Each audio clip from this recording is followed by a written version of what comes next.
Yes students, अभी तक हमने डिफरेंट देखा इलेक्ट्रॉनिक्स मेजरमेंट के अंदर यूनिट वाइज हम स्टडी कर रहे हैं। तो ये यूनिट हमारी नेक्स्ट यूनिट है, यूनिट नंबर 4, जिसमें हम पढ़ने वाले हैं generation of square and triangular waves, square wave, pulse wave, different type की वेव्स हम पढ़ने वाले हैं। और उसके साथ साथ हम ऑसिलेटर के बारे में भी कुछ पढ़ेंगे। यहाँ पर ऑसिलेटर कैसे काम करता है, ऑसिलेटर क्या है, तो हम देखना चाहते, सबसे पहले हम बात करेंगे एन ऑसिलेटर। एक ऑसिलेटर एक सर्किट है जिसको हम अभी मैं डिफाइन कर रहा हूँ।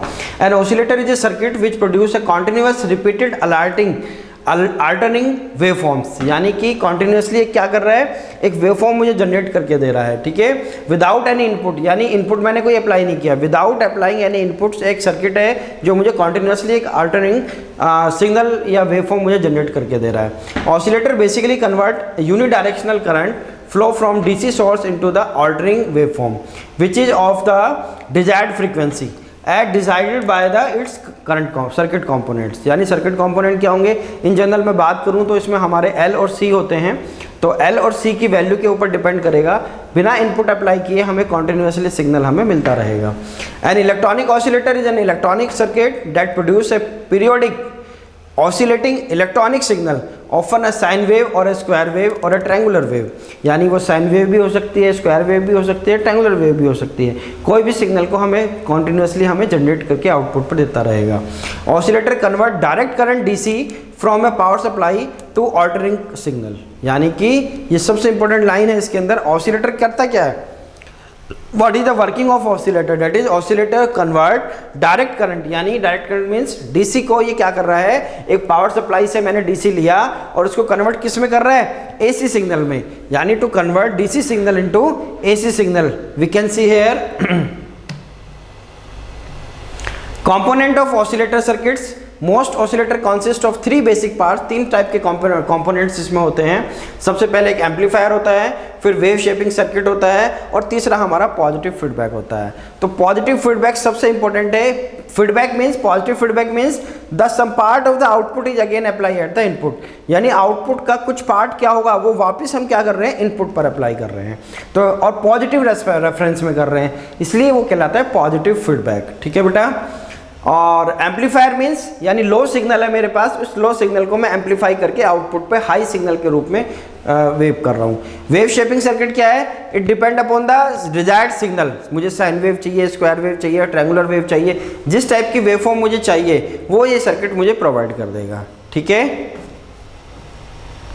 Square wave and pulse wave generator. Square wave generator and pulse wave generator generally used as measuring device in combination with the oscilloscope, ठीक है। The basic difference between the square wave generator and pulse wave generator is the duty cycle. दोनों में जो major difference है वो हमारा किस चीज़ का है, ड्यूटी साइकिल का डिफरेंस है। Square wave is typically periodic and has a duty cycle, यानी ड्यूटी साइकिल किसमें होती है, स्क्वायर वेव में ड्यूटी साइकिल होगी। And pulse wave is instantaneous and typically one of non repetitive, यानी अगर मैं बात करता हूँ स्क्वायर वेव में, तो स्क्वायर वेव में क्या है मेरे पास जितनी इनपुट ये होगा, जितनी विड्थ ये है उतनी विड्थ मेरे पास ये होगी, जितनी विड्थ ये है उतनी ये होगी। लेकिन रिपीटेटिव में पल्स में क्या होगा, पल्स की मैग्नीट्यूड हो सकता है ज़्यादा हो, ये ज़्यादा हो, ये कम हो, ये ज़्यादा हो, फिर ये कम हो। लेकिन ड्यूटी साइकिल में क्या होगा, जितना विड्थ ये आएगी आपकी सेम यहाँ होगा, ये भी टी होगा, ये भी टी होगा। तो इस टाइप से हम स्क्वायर वेव जनरेटर और पल्स वेव जनरेटर को हम स्टडी कर सकते हैं। Square wave generator is defined as a oscillator that gives the output without any input, यानी इनपुट हमने कोई अप्लाई नहीं किया है, डायरेक्ट हमें आउटपुट वेवफॉर्म मिलेगा without any input. In the sense we should give input within 0 seconds, that means it must be impulsive input.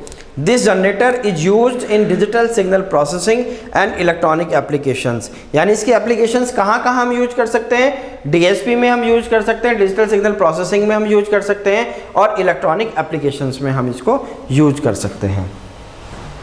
Pulse generator क्या है, pulse generator is either an electronic circuit or a piece of electronic test equipment. ये कहाँ use होता है, use to generate rectangular pulse. Generally हम जो rectangular pulse generation हम use करते हैं वहाँ हम इसको यूज करते हैं। And pulse generator are used primary for working with digital circuits related to function generators are used primary for analog circuits. तो these are the applications where the pulse generator are widely used. Okay बेटा, thank you.